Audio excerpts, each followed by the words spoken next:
Senior నటుడు నిర్మాత మోహన్ బాబుకు ఏడాది జైలు శిక్ష విధిస్తూ హైదరాబాద్ లోని ఎర్రమంజిల్ కోర్టు తీర్పునిచ్చింది. చెక్ బౌన్స్ కేసులో మోహన్ బాబుకు ఈ శిక్ష పడింది.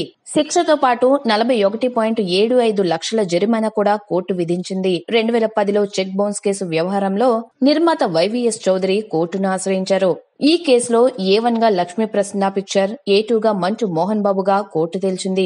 48 లక్షలు చెక్ బౌన్స్ వ్యవహారంపై చౌదరి కోర్టుకు వెళ్లారు. 2010 సంవత్సరంలో ఈ వ్యవహారంపై కేసు నమోదైంది. లక్ష్మీ ప్రసన్న పిక్చర్స్ బ్యానర్ పై వైవీఎస్ చౌదరి ఓ సినిమా తీశారు. దీనికి సంబంధించి ఆయనకు రెమ్యునరేషన్ గా మోహన్ బాబు ఓ చెక్ ఇచ్చారు. ఆ చెక్ బౌన్స్ కావడంతో వైవీఎస్ చౌదరి 2010లో మోహన్ బాబుపై కేసు వేశారు.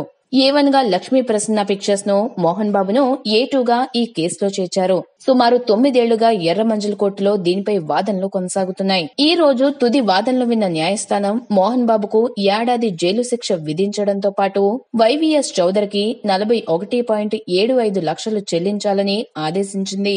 A1 Lakshmi Prasanna pictures banner కు 10,000 జరిమానా విధించింది. ఈ కేసులో శిక్ష పడిన మోహన్ బాబు బెయిల్ కోసం పిటిషన్ దాఖలు చేశారు. శిక్ష అమలుకు 30 రోజుల గడువు ఉండడంతో ఈలోగా బెయిల్ వచ్చేలా మోహన్ బాబు న్యాయవాదులు ప్రయత్నిస్తున్నారు. ఇటీవలే ఆయన జగన్ సమక్షంలో వైసీపీలో చేరారు. అయితే ఇప్పుడు రాజకీయ వర్గాల్లో ఇది పెద్ద సంచలనంగా మారింది.